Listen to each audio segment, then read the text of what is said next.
Hey guys, this is Shilpa. मैंने 2019 में CTET exam clear किया है और आज मैं अपना एक्सपीरियंस आपके साथ शेयर करने वाली हूँ कि सेल्फ स्टडी से आप कैसे सीटेट का एग्जाम आसानी से क्लियर कर सकते हैं।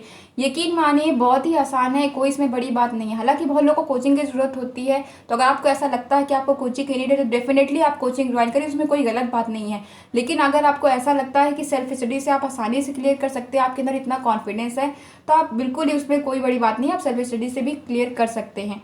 अब बात करते हैं सीटेट एग्जाम अगर आपको क्लियर करना है तो आपको क्या करना होगा। तो किसी भी एग्जाम को क्लियर करने के लिए ना आपको उसका पैटर्न समझना पड़ता है। जब एक बार आप पैटर्न समझ गए तो आप आसानी से उस एग्जाम को क्लियर कर सकते हैं। पैटर्न समझने के लिए क्या करना पड़ेगा? पैटर्न समझने के लिए आपको प्रीवियस ईयर के क्वेश्चन पेपर सॉल्व करने पड़ेंगे। जिस भी लेवल का एग्जाम आप दे रहे हैं, जितना आप क्वेश्चन पेपर सॉल्व करेंगे प्रीवियस ईयर ना, आपको समझ में आ जाएगा कि क्वेश्चन किस टाइप के आ रहे हैं। सीटेट के एग्जाम में दो पेपर होते हैं, पेपर 1 और पेपर 2। पेपर 1 प्राइमरी लेवल के लिए होता है और पेपर 2 जूनियर लेवल के लिए होता है। मार्क्स दोनों के सेम होते हैं, 150। और अगर हम पैटर्न की बात करें तो इन्वायरमेंटल स्टडीज़ पेपर 1 में 30 marks, language 1 30 marks, language 2 30 marks और math 30 marks, child development 30 marks, 150 marks का। जूनियर लेवल की बात करें तो child development 30 marks, language 1 30 marks और लैंग्वेज 2 30 मार्क्स। इसके अलावा फ़र्क ये है कि 60 मार्क्स के आपके आपके जो सब्जेक्ट है वो आते हैं। सब्जेक्ट कौन सा? वही सब्जेक्ट जो आपने ग्रेजुएशन लेवल पे लिया होता है, वही सब्जेक्ट से आप एग्ज़ाम दे सकते हैं।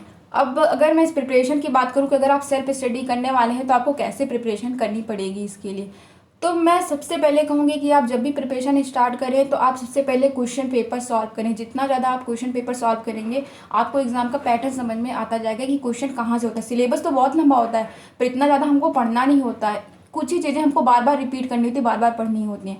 तो आपको क्वेश्चन पेपर जितना आप सॉल्व करेंगे, आपको समझ में आएगा कि क्या चीज़ें पढ़नी है, कहाँ से ज़्यादा क्वेश्चन आते हैं। क्वेश्चन पेपर सॉल्व करने के बाद आपको एनसीईआरटी पढ़ना है। अगर आप पेपर 1 के लिए दे रहे हैं तो पेपर 1 आप एनसीईआरटी मेरे ख्याल से 6 तक पढ़ ले, इनफ होगा। अगर आप पढ़ लेते हैं, जो भी सब्जेक्ट ईवीएस है, मैथ है, इंग्लिश है, आप एनसीईआरटी पढ़ें, बहुत ही अच्छा होगा इसके लिए। चाइल्ड डेवलपमेंट की बात करें तो चाइल्ड डेवलपमेंट आप जो भी आपकी टीचिंग, आप जब उसका कर रहे थे ट्रेडिंग, तो जो भी आपकी बुक्स होंगी आप उसी से काम हो जाएगा।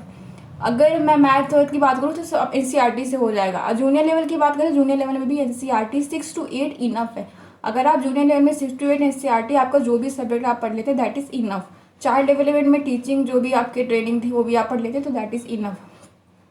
इसके अलावा अगर मैं बात करूँ, अगर आपको सीटेट एग्ज़ाम क्लियर करना है तो मैं स्ट्रांगली मैं रिकमेंड करूँगी एनसीएफ। बिना एनसीएफ के मैंने नहीं सुना कि सीटेट एग्ज़ाम कोई क्लियर कर पाए, क्योंकि डायरेक्टली तो एक ही दो क्वेश्चन एनसीएफ से आते हैं, पर अगर आप इनडायरेक्टली देखेंगे तो लगभग बहुत सारे हर लेवल में, जैसे हिंदी, इंग्लिश, जो भी आप दे रहे हैं चाइल्ड डेवलपमेंट में, हर लेवल पे एनसीएफ के बहुत सारे क्वेश्चन पूछे जाते हैं। तो आपको एनसीएफ बार बार, गीता कुरान बाइबल आपके लिए सब कुछ है, आपको बार बार एनसीएफ पढ़ना ही पढ़ना है। इसके अलावा मैं अगर सीटेट की बात करूँ तो सीटेट के एग्ज़ाम में आपको क्वेश्चन पेपर सॉल्व करना है। अगर जब आप प्रिपरेशन आपकी हो जाती है तो आपको लगातार पेपर सॉल्व करना है। जितना आप प्रैक्टिस करेंगे आपको उतना ही ज़्यादा आता जाएगा।